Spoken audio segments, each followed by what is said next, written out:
Ever wonder how elite athletes get really fit without spending hours in the gym?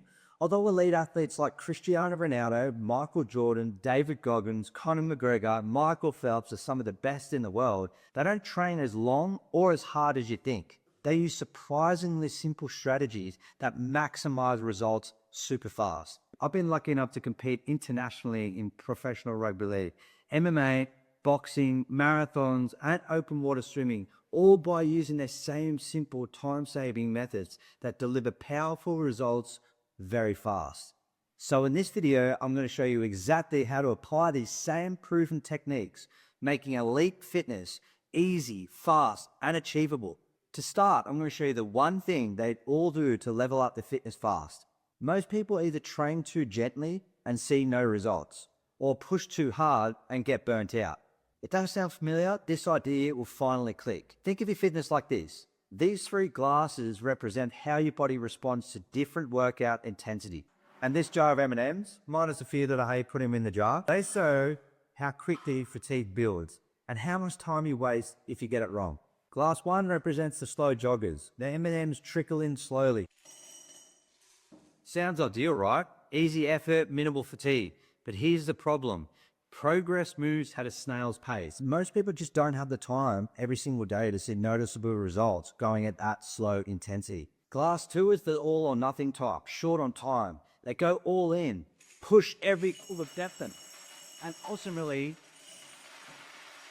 overflowing and burning yourself out. The result? Burnout, aching muscles, frustration, and the mistaken belief that pushing even harder and overflowing your glass even more will fix things. Glass 3 is your sweet spot. You train beneath your maximum effort. By training underneath your maximum intensity, just under, you gain fitness faster, you recover quicker, and most importantly, you stay consistent.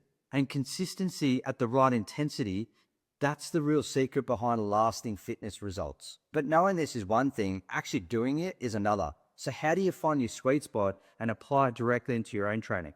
That's exactly why we use the SPAR principle, a simple framework to pinpoint your ideal intensity and make it actionable.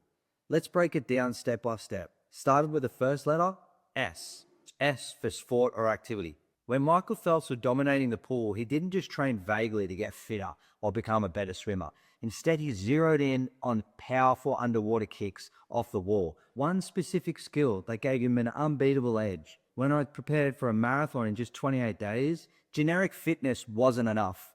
I had to train specifically for the demands of running 42 kilometers under fatigue. First, get crystal clear about exactly what you want to improve. Is it running? Is it boxing, swimming, even javelin throwing? The more precise you are, the faster you will see results. If your goal is to be quicker, stronger, or outlast your opponent, your training must reflect that goal directly. But here's the thing, even when you train specifically for your sport, there's always one particular skill or area that breaks down first when fatigue hits. Identifying this weak link is crucial because it's the very thing holding you back. And that brings us to the P, or the problem skill. Cristiano Ronaldo is known for his incredible endurance on the pitch, but what most people don't realize is that he doesn't train like a marathon runner. Instead of just doing long distance runs, he focuses on short, explosive sprints that mimic the exact type of fatigue he faces in a match. He trained for the problem, not just for the sport. When I trained for my marathon, I knew the real challenge wasn't just covering the distance. It was staying in control when my legs felt like concrete, my lungs burned, and my brain told me to stop. If I just focus on running more miles or kilometers in other parts of the world, I'd end up overtrained and exhausted before a race day. I had to train the exact moment when fatigue kicks in and my body wants to shut down. So a problem skill is understanding what breaks down when you're tired.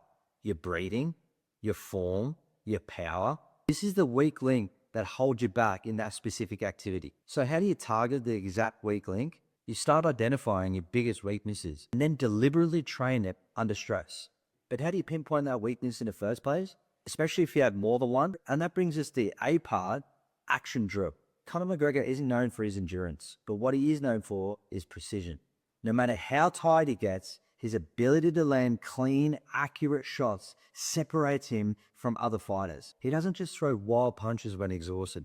He does drills that pinpoint accuracy under fatigue, so he can land that one perfect left hand when it matters the most. For me, it wasn't about running more kilometers. It was about learning to run on tired legs without slowing down. This drilled my body to breathe under stress, hold my stride, and stay efficient even when exhausted.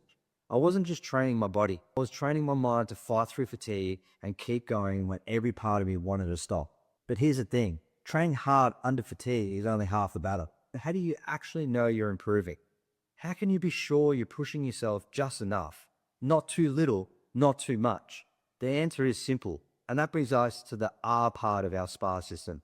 Repeat and measure. Ever feel like you're putting in the effort but not seeing real progress? Take David Goggins.